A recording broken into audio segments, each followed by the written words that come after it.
বর্তমান বাংলাদেশের বাজারে স্যামসাং এম সিরিজের ডিভাইসগুলো বেশ পপুলার। এর অন্যতম কারণ কম প্রাইস সেগমেন্টে best value for money provide করে থাকে। এরই ধারাবাহিকতায় এবার স্যামসাং ইন্ডিয়াতে লঞ্চ করতে যাচ্ছে এম সিরিজের brand new smartphone Samsung Galaxy M51। আর এই স্মার্টফোনের টপ হাইলাইট ফিচার হবে 7000 mAh ম্যাসিভ ব্যাটারি। তো আজকে এই ভিডিওতে কথা বলবো স্যামসাং গ্যালাক্সি M51কে নিয়ে। এর সাথে জানাবো বাংলাদেশের বাজারে কবে আসতে পারে এবং আসলে এর প্রাইস কত হতে পারে। তাহলে কথা না বাড়িয়ে চলুন ভিডিওটি শুরু করি। প্রথমেই কথা বলা যাক এর ডিজাইন সম্পর্কে। তো ডিজাইনের সিমিলার স্যামসাং গ্যালাক্সি M31s এর মতোই হবে, অর্থাৎ ফোনটির ব্যাক সাইডে থাকবে পলিকার্বনেট প্লাস্টিক বডি। আবার ডিভাইসটির ফ্রন্ট সাইডে থাকবে 6.67 ইঞ্চির full HD plus super AMOLED display. আর এই ডিসপ্লের টপ লেফট কর্নারে থাকবে সিঙ্গেল পাঞ্চল ক্যামেরা কাটআউট, যেখানে গ্যালাক্সি M31s ছিল সেন্টার পাঞ্চল ডিসপ্লে। ইন্টারেস্টিং ব্যাপার হচ্ছে এই ডিসপ্লেতে ইউজ করা হবে optical in display fingerprint sensor, তবে এখানে থাকবে না হায়ার রিফ্রেশ রেটের ফ্যাসিলিটি। এখন কথা বলা যাক এর পারফরমেন্সের ব্যাপারে। তো এই ডিভাইসে থাকবে কোয়ালকম স্ন্যাপড্রাগন 730 পাওয়ারফুল প্রসেসর, যা 7 ন্যানোমিটার আর্কিটেকচারের তৈরি, এবং জিপি হিসেবে থাকবে Adreno 618, যা এর আগে গ্যালাক্সি A71 স্মার্টফোনে ইউজ করা হয়েছে।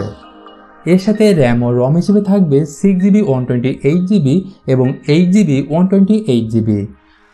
আর অপারেটিং সিস্টেম হিসেবে থাকবে লেটেস্ট অ্যান্ড্রয়েড 10, যা রান করবে One UI 2.0 সাথে। এবার স্যামসাং গ্যালাক্সি M51 এর ক্যামেরা নিয়ে কথা বলা যাক। তো গ্যালাক্সি M31s এর মতোই থাকবে সিমিলার কোয়াড ক্যামেরা সেটআপ, যার প্রাইমারি সেন্সরটি হবে 64 মেগাপিক্সেল। এর সাথেই থাকবে 12 মেগাপিক্সেলের আল্ট্রা ওয়াইড অ্যাঙ্গেল লেন্স, 5 মেগাপিক্সেলের ম্যাক্রো লেন্স এবং 5 মেগাপিক্সেলের ডেপথ সেন্সর। আর সেলফি ক্যামেরা হিসেবে থাকবে 32 মেগাপিক্সেলের ফ্রন্ট ক্যামেরা। তাছাড়া ফ্রন্ট এবং ব্যাক ক্যামেরা দিয়ে আপনি 1080p রেজলিউশনে 30 fps এ 4K ভিডিও রেকর্ডিং করতে পারবেন। তো এই স্মার্টফোনের সব থেকে হাইলাইট ফিচার হচ্ছে এর ব্যাটারি ক্যাপাসিটি।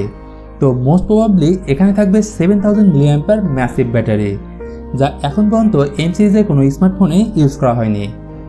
FCC রিপোর্ট অনুযায়ী এখানে থাকবে 25 ওয়াট ফাস্ট চার্জিং সাপোর্ট। সুতরাং আপনার যদি বড় ব্যাটারির প্রয়োজন হয় তাহলে ডেফিনেটলি গ্যালাক্সি M51 এর জন্য ওয়েট করতে পারেন। ফাইনালি বলবো এর প্রাইসের ব্যাপারে। তো স্টার্টিং প্রাইস হতে পারে অ্যাপ্রক্সিমেটলি 20,000 রুপি, যা বাংলাদেশের বাজারে 25 থেকে 30,000 টাকার মধ্যেই হবে। আর লঞ্চ ডেটের ব্যাপারে বলতে গেলে এই ফোনটি সেপ্টেম্বরে লঞ্চ হতে পারে, যা বেশ কিছু ট্রাস্টেড সোর্স থেকে জানা গেছে। তো বন্ধুরা, এই ছিল স্যামসাং গ্যালাক্সি M51 এর ব্যাপারে ফুল ডিটেলস। আশা করি এই ভিডিওটি আপনাদের ভালো লেগেছে।